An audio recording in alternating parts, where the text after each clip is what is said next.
Hi guys, iPhone 14 pro को use करते हुए ना टोटल 15 दिन हो चुके हैं। अल्टीमेट टेस्टिंग की है मैंने भी, मेरी टीम ने भी, और बीच में मैंने आईफोन 14 प्रो मैक्स के ऊपर भी स्विच करा। लेकिन पता है सैड स्टोरी क्या थी कि बॉक्सिंग करते समय मेरी ये वाली बोन जो है थोड़ी सी वीक हो रखी है, और जब मैंने इस फोन को यूज किया क्योंकि ये बहुत ज्यादा हैवी और बड़ा है तो मेरी ये वाली बोन में पेन होने लगा, तो मैंने प्रो मैक्स को जो है वहां से डिसकंटिन्यू कर दिया। और स्टार्टिंग में आपकी एक्साइटमेंट बढ़ाना चाहता हूं क्योंकि मैंने ऐसी ऐसी बातें बतानी है आज वाली वीडियो के अंदर कि आपके बहुत सारे डाउट्स क्लियर हो जाएंगे, जैसे कि 13 प्रो अच्छा है, फिर 14 प्रो, और जो कंक्लूजन है ना उससे आपकी बहुत हेल्प होने वाली है। तो स्टार्ट करने से पहले बता दूं, मेरा नाम है संचित, चैनल का नाम है टेक बार। ऐसी वीडियोस में बनाता रहता हूं, आप सब्सक्राइब कर लो, साथ में बेल आइकन जरूर प्रेस कर लेना। सबसे पहले मैं अपना एक्सपीरियंस शेयर करूंगा डायनेमिक आइलैंड का। सीधी बात मैं कहना चाहूंगा, ये जो डायनेमिक आइलैंड है ना, एप्पल की तरफ से प्योर ब्यूटी मूव था। फॉर एग्जाम्पल, ये है नथिंग फोन 1। ये जब आया था ना, अपनी लाइट्स के लिए फेमस था। जब लोगों ने इसको यूज किया, किसी ने इसको भाव नहीं दिया। सिमिलर जो है इस डायनेमिक आइलैंड की कहानी है। जब मैंने इसको यूज किया, हाँ भाई स्टार्टिंग में बहुत अच्छा लग रहा था,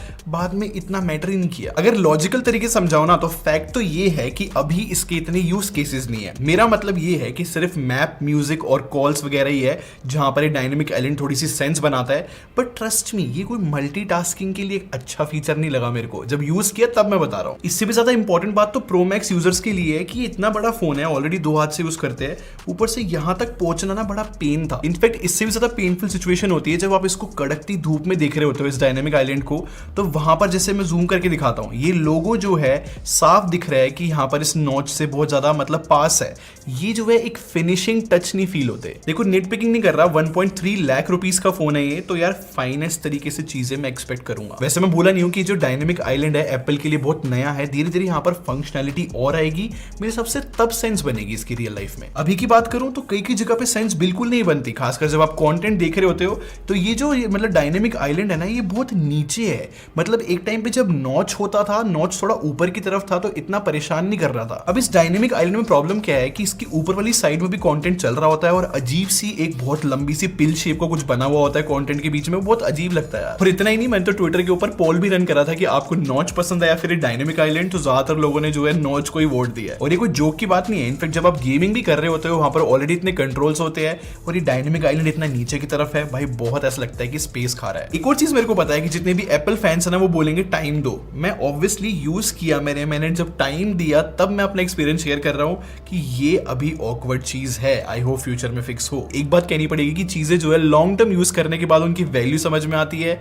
शायद डायनेमिक आइलैंड अभी इतना वैल्यूएबल नहीं है, लेकिन एक चीज बहुत वैल्यूएबल है, नीचे लाइक बटन आप दबा दो यार। अब मैं बात करना चाहूंगा सबसे क्रेजी पार्ट के बारे में इस फोन की, वो है डिस्प्ले। इस फोन में वर्ल्ड की सबसे ब्राइटेस्ट डिस्प्ले है, और ये सबसे शार्पेस्ट डिस्प्ले भी है। इनफैक्ट मैं इतनी बोल्ड स्टेटमेंट बोलना चाहूंगा, मेरे हिसाब से मैंने बेस्ट डिस्प्ले एक्सपीरियंस करी है आज तक किसी भी स्मार्टफोन से अगर मैं मुकाबला करूं तो। इनफैक्ट जो टच है और जो कॉर्नर से व्यू एक्सपीरियंस है, इन सब ने इतनी वैल्यू एड करी है ना लाइफ में, मतलब बहुत एक्सट्रीमली गुड है। जैसे कि मैंने बताया, जो ये डिस्प्ले है फोन इंडस्ट्री के अंदर वर्ल्ड्स ब्राइटेस्ट डिस्प्ले है। ये चीज दिखती भी है जब आप रियल लाइफ में यूज करते हो, मुझे कोई दिक्कत नहीं हुई। लेकिन एक बहुत सीरियस इशू हुआ मेरे साथ कि जब मैंने इसको बहुत ज्यादा यूज किया, लाइक सिनेमैटिक वीडियो में बना रहा था, कैमरा ऐप यूज कर रहा था और फुल ब्राइटनेस थी, सडनली जो है ब्राइटनेस 50% से भी ज्यादा डाउन हो गई और मुझे चीजें दिखना बंद हो गई। ये थ्रॉटलिंग थी, और इस थ्रॉटलिंग इशू के लिए मैं बिल्कुल भी रेडी नहीं था, क्योंकि एप्पल ऐसी चीजें कभी नहीं करता। तो फिंगर क्रॉस्ड, आई होप नए सॉफ्टवेयर अपडेट के साथ ये चीज सॉल्व हो। बट मैं अभी भी अपनी फिंगर क्रॉस रखूंगा, क्योंकि जो ऑलवेज ऑन डिस्प्ले यहां पर दी है, जो कि एक नया फीचर था एप्पल की तरफ से, ये बहुत बुरी इंप्लीमेंटेशन निकली यार। मैं एक एंड्रॉइड फोन आपको दिखाता हूं जो कि ऑलवेज ऑन डिस्प्ले के साथ आता है। मेरे हिसाब से ऐसी होनी चाहिए ऑलवेज ऑन डिस्प्ले। एप्पल ने क्या बनाया है, ये बहुत डिस्ट्रैक्टिंग है यार। इसकी ब्राइटनेस बहुत ज्यादा, ऐसा लगता है कि मेरे फोन जो है हर टाइम ऑन रहता है। ये वर्स्ट पार्ट नहीं है। वर्स्ट पार्ट तो ये है कि ये बैटरी बहुत ज्यादा खर्च कर देता है, जो कि इसको और सेंसलेस फीचर बना रहा है। इनफैक्ट ये जो बैटरी सिचुएशन है, मेरे पास प्रूफ है पूरे फैक्ट्स के साथ, क्योंकि मैंने सुबह 9:43 AM पे ना चार्जिंग पे से फोन को हटाया था, फिर मुझे दोबारा चार्ज करना पड़ा रात 9:16 PM पे। ये जो मैंने आपको टाइमिंग बताई ना, इसमें पूरे time always on display on थी, और आपको लग रहा होगा तो अच्छा बैटरी बैकअप है, फुल डे चल गया, लेकिन ऐसा बिल्कुल भी नहीं है। तो इसके बाद मैंने ऑलवेज ऑन डिस्प्ले को ऑफ करा, और फिर मैंने देखा कितना चलेगा ये फोन। तो सुबह मैंने 10 बजे चार्जिंग पे से इसको हटाया, और फिर रात के 12:10 तक ये कॉन्टिन्यूसली फोन चलता रहा। बहुत बड़ा डिफरेंस है भाई ये। अब यहाँ से 2 बातें क्लियर हो जाती है। नंबर 1 कि आईफोन 14 प्रो का बहुत अमेजिंग बैटरी बैकअप है, और दूसरी बात, ऑलवेज ऑन डिस्प्ले कुछ ज्यादा ही बैटरी खर्च कर रही है, तो इसको ऑफ रखना ही ज्यादा सेंसिबल ऑप्शन लगा। एक और फैक्ट बताऊं आप लोग को, एक आइडल ड्रेन होता है, थोड़ा टेक्निकल लैंग्वेज है, लेकिन मैंने रात को ना एक और टेस्टिंग करी कि ऑलवेज ऑन डिस्प्ले ऑन छोड़ दी, फिर मैंने सुबह चेक करा 6% बैटरी लॉस हो भी चुकी थी, और जब मैंने ऑलवेज ऑन डिस्प्ले ऑफ करके सेम चीज टेस्ट करी तो सिर्फ 2% जो है बैटरी ड्रेन हुई थी इस आइडल बैटरी ड्रेन टेस्ट के अंदर। और क्या आपको पता है, इस आईफोन 14 प्रो को फुल चार्ज होने में 2 घंटे के आसपास लगते हैं अगर आप नॉर्मल चार्जर यूज करोगे जो एप्पल का होता है। क्या आप इस चार्जिंग स्पीड से सेटिस्फाइड हो? मुझे कमेंट सेक्शन में जरूर बताना। और एक और इंटरेस्टिंग बात आपको बताता हूं, इन दिनों में जिसने भी मेरा आईफोन 14 प्रो देखा है ना मेरे पास पर्पल कलर में, किसी ने भी रिकॉग्नाइज नहीं किया कि ये पर्पल कलर है। ज्यादातर कंडीशन में जब भी आप लाइक लो लाइट वाली सिचुएशन में होते हो ये ब्लैक कलर ही लगता है। और मुझे कहने की जरूरत नहीं है कि आईफोन 13 प्रो और iPhone 14 pro super identical phone है, एटलीस्ट बैक से। वैसे एक और इंपॉर्टेंट टिप मैं आपको देना चाहूंगा, एक बार आईफोन 14 प्रो जरूर टेस्ट करना। ज्यादातर लोग जो है प्रो मैक्स की तरफ जाते हैं, बट ये बहुत बड़ा और हैवी फोन है, इतना सेंस नहीं बनाता। प्रैक्टिकल साइज जो है मेरे को 14 प्रो का ही लगता है। वैसे 13 प्रो और 14 प्रो के अंदर एक और डिफरेंस है क्रैश डिटेक्शन का। फॉर्चुनेटली भाई मैंने टेस्ट नहीं किया और मैं कभी करना भी नहीं चाहता। और पता है रिव्यू एकदम अधूरा होगा अगर मैं इसके सॉफ्ट एक्सपीरियंस की बात ना करूं, जो कि अभी जो है इतना फाइनल स्टेज पे नहीं है।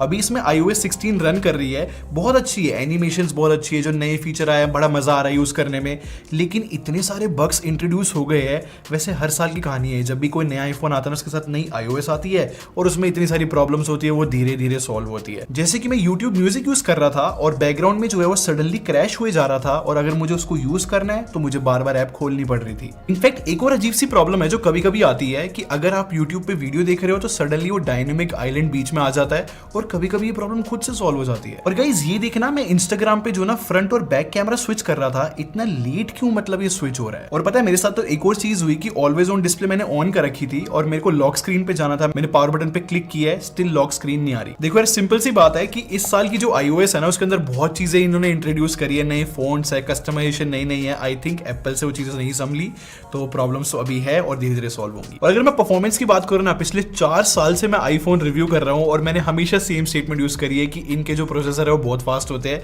इस बार A16 बायोनिक यूज करा है और ये फोन बहुत अच्छा चलता है, परफॉर्मेंस की कमी बिल्कुल ही महसूस नहीं होती। लेकिन एक नई चीज मैंने एक्सपीरियंस करी है कि अगर इस फोन को बहुत ज्यादा आप लोड दे देते हो, कोई हैवी ऐप चलाते हो या फिर वीडियो रिकॉर्डिंग करते हो, ये जो है वार्म हो जाता है। जनरली नहीं होते थे एप्पल इतने वार्म। अब इससे रिलेटेड एक और बात है कि इस फोन को जब मैंने चार्जिंग पे लगाया तो 80% चार्ज होने के बाद आई थिंक ये हीट हो गया और फिर चार्जिंग होना बंद ही हो गई। वैसे मैंने इस चीज को लाइटली बिल्कुल नहीं लिया है, मैंने क्रॉस चेक किया। कुछ लोगों का कहना है कि ये iOS का बग है, बट मेरा मानना है कि शायद से हीटिंग है। और अब फाइनली मैं अपना कैमरे का एक्सपीरियंस शेयर करता हूँ। जो नया कैमरा है ना 48 मेगापिक्सल का, अगर आपकी विश हो कि मैं टोटल पूरे 48 मेगापिक्सल से फोटो खींचना चाहता हूं तो एक ही ऑप्शन है कि आप रॉ फोटो खींच सकते हो, जो कि ज्यादातर फोटोग्राफर्स यूज करेंगे।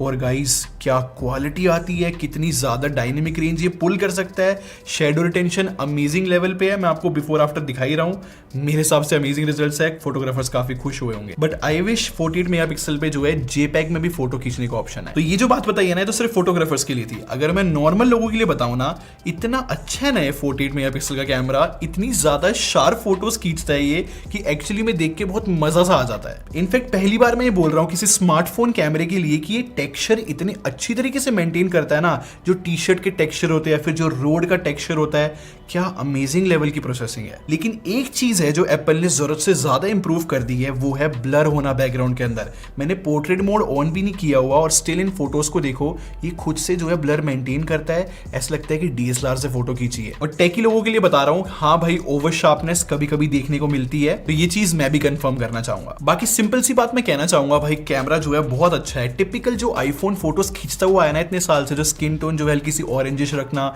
कभी कभी वार्म फोटोज खींचना, कलर्स जो है बहुत हद तक नेचुरल होना, वो सब कुछ है। लेकिन एक प्रॉब्लम है जो बहुत डिजास्टर बन चुकी है आईफोन्स के लिए, कि अगर पीछे बहुत ब्राइट सोर्स होता है ना लाइट का, तो ये ढंग से मैनेज नहीं कर पाता, वहां पे वो बिल्कुल ब्लो कर देता है, उसको पूरा व्हाइट हो जाता है। ये प्रॉब्लम पहले भी आईफोन्स में एग्जिस्ट करती थी, बट इतनी ज्यादा नहीं थी जितनी इस साल देखने को मिल रही है। लेकिन एक बात है, मैक्रो शॉट्स जो है बहुत शार्प और काफी अच्छे आते हैं। पर पता है अच्छी बात क्या है, इस साल 2x मोड भी इंट्रोड्यूस किया है 3x होने के बाद भी। अब जो 2x है ना 48 मेगापिक्सल का यूज करके जो लाइक पोर्ट्रेट्स खींचता है ना, मेरे हिसाब से रिजल्ट्स रिस्पेक्टेबल है। लेकिन मैं सबको रिकमेंड करूंगा कि आप पोर्ट्रेट मोड जो हो 3x मोड पे खींचना, क्योंकि वो ऑप्टिकली जूम करता है और बहुत सारा डिटेल्स जो है रिटेन कर पाता है, और वो नेक्स्ट लेवल पोर्ट्रेट्स लेकर आ रहा है। सिर्फ पोर्ट्रेट्स नहीं, अगर आप नॉर्मल भी जूम करते हो, जैसे कि कोई लैंडस्केप हो गया, यहाँ पर रोड का टेक्सचर देखो कितना अच्छा है, मुझे बहुत अच्छे रिजल्ट्स लगे। पता है क्या, मैं इस पूरे कैमरे से बहुत ज्यादा खुश हूँ, लेकिन जैसे ही आप नाइट मोड से फोटोज खींचोगे ना, यहाँ पर मैं खुश नहीं हूँ, क्योंकि 1.3 लाख रुपीज का ये फोन लगता ही नहीं जब ये नाइट फोटोज खींचता है। या तो ओवर शार्पनेस होती है तो वो इतना अच्छे रिजल्ट्स नहीं देती। इनफैक्ट कभी कभी तो ऐसे होता है कि नाइट मोड खुद से ऑन होना ही नहीं चाहता और हमारे पास कोई ऑप्शन भी नहीं है खुद से नाइट मोड ऑन करने का। Typical Apple situation. ऑनेस्टली इस चीज ने मुझे बहुत परेशान किया है और एप्पल को सच में नाइट मोड का ऑप्शन देना चाहिए और HDR का भी ऑप्शन देना चाहिए कि हम मैनुअली ऑन और ऑफ कर पाए। और अगर मैं सेल्फी की बात करूं ना, जो कि 12 मेगापिक्सल की है, तो बहुत अच्छी फोटोज आ रही है। मुझे स्किन टोन बहुत अच्छी लगी इंडियंस के हिसाब से। इनफैक्ट इस साल जो है ऑटो फोकस इन्होंने इंट्रोड्यूस करा है, वो बहुत हेल्प करता है। लेकिन एक बात बताऊं, यहाँ पर जो हाईलाइट वाली प्रॉब्लम बताई थी ना कि बैकग्राउंड में अगर ब्राइट सिचुएशन है तो कंट्रोल नहीं हो पाता, वो सेल्फी में मुझे फील हुई है। और उससे भी सीरियस सिचुएशन तो ये है कि अगर आप पोर्ट्रेट मोड से अगर ग्रुप सेल्फी ले रहे हो तो साइड वाले बंदे को ब्लरी कर देता है। ये मुझे एक्सपेक्टेड नहीं था एप्पल से। लेकिन एक चीज जरूर एक्सपेक्टेड थी कि भाई वीडियो क्वालिटी कुछ अमेजिंग रहने वाली है, और एक्चुअली में ऐसा ही हुआ। चाहे आप मेन कैमरे से या फिर ultra wide eight 3x zoom से, तीनों से जो है अमेजिंग वीडियो रिकॉर्ड हो पाती है और ये बेस्ट ब्लॉगिंग स्मार्टफोन कैमरा बन जाता है। और जो इस साल दो नए फीचर आया ना, मैंने दोनों बहुत अच्छी तरीके से यूज करे। जैसे कि एक्शन मोड की बात करते हैं, अगर आप भागते हुए भी वीडियो रिकॉर्ड करोगे ना, ये हाईली स्टेबल वीडियो रिकॉर्ड करता है। कभी कभी तो ऐसा लगता है कि गोप्रो से शूट हुआ है। और दूसरा जो सिनेमैटिक मोड है ना, वो 4K में आ गया है। और गाइस क्या क्वालिटी लेकर आता है यार, मेरे को तो काफी अमेजिंग लगा। बट ये है कि आज भी जो है पोर्ट्रेट वीडियो कभी कभी फेल हो जाती है। हम यहाँ पर जूम करके टेस्ट कर रहे थे इसको अपने टीम मेंबर के साथ, कभी उसका चश्मा जो है ब्लर कर रहा था। कुछ चीजें थोड़ी सी अभी भी इंप्रूवमेंट की नीड है। अगर मैं S22 अल्ट्रा के साथ इसको रखूंगा ना, मतलब ब्लर वाले मामले में, तो ये थोड़ा फेल हो जाएगा। बट नो डाउट 4K होना सिनेमैटिक मोड के अंदर क्रिएटर्स की बड़ी हेल्प करने वाला है। और मुझे लगता है कि हमें पॉइंट आउट करना चाहिए एप्पल को कि 720p पे 240 FPS होना बहुत पुरानी सी बात हो गई है। नो डाउट रिजल्ट ठीक है, बट 720p कहाँ यूज होगा यार। और जिनके पास iPhone 13 Pro है, मैंने जो है 14 Pro के साथ कंपेयर किया है और मैं फिर से वही बात बोलूंगा, कोई बड़ा डिफरेंस है ही नहीं। मतलब हाँ, जरूर 14 Pro के अंदर बेटर टेक्सचर आते हैं, थोड़े बेटर ब्लर रहता है, ये चीज मैं एग्री करूंगा, बट बहुत माइनर डिफरेंसेस है। 13 Pro तो बहुत अच्छा काम कर रहा है इस हिसाब से। इनफैक्ट कंक्लूजन भी मैं आप लोग को बड़ा सिंपल से देना चाहूंगा, अगर आपके पास iPhone 13 Pro है, डोंट अपग्रेड। और अगर आप जो हो नया आईफोन खरीदना चाहते हो और आपको iPhone 13 Pro जो है सस्ते में मिल रहा है, गो फॉर इट ना, पैसे बचाओ, आपको सिमिलर से प्रोडक्ट मिल रहा है। अगर आपको डायनेमिक आइलैंड से बहुत ज्यादा प्यार नहीं है तो। वैसे सिर्फ डायनेमिक आइलैंड नहीं, मैं आपको एक लिस्ट दिखाता हूं कि 13 Pro के अंदर क्या क्या फीचर्स मिसिंग है। अगर आपको कुछ ऐसा दिख रहा है 14 Pro में जिसके बिना आप नहीं रह सकते, तो फिर आपके पास ऑप्शन 14 Pro का ही बचता है। बट स्टिल मैं अपने वर्ड्स पे स्टिक करना चाहूंगा, मेरे हिसाब से iPhone 13 Pro एक बेटर डील मुझे आज भी साउंड कर रहा है। और अगर मैं अपना सॉलिड ओपिनियन बताऊं ना iPhone 14 Pro के बारे में, सिंपल सी बात है, बहुत पीसफुल फोन है जो कि अमेजिंग और प्रीमियम फीचर्स के साथ आता है, नो डाउट। बस मेरी एक विश है कि जो सैटेलाइट कनेक्टिविटी वाला फीचर है ना, जो SOS वाला है, वो इंडिया में भी होता तो पूरा पैसा वसूल फोन हो जाता है। I repeat, no doubt iPhone 14 Pro जो है एक अमेजिंग फोन है, आप खरीद सकते हो। यहां पर तो भाई मेरा रिव्यू खत्म हो जाता है। आई होप मैंने किसी भी वे में आपकी हेल्प करी हो। अगर आपको पसंद आई है वीडियो तो लाइक कर देना, बाकी सब्सक्राइब करके हमारे टेक आर्मी को ज्वाइन कर लो। हम लोग क्वालिटी में बिलीव रखते हैं। अगले मिलते हैं, thanks for watching, bye bye guys. आखिरी सांस तक जो तुम्हारा साथ निभाएगा वो शेयर लिस्ट में दूसरे नंबर पे आएगा।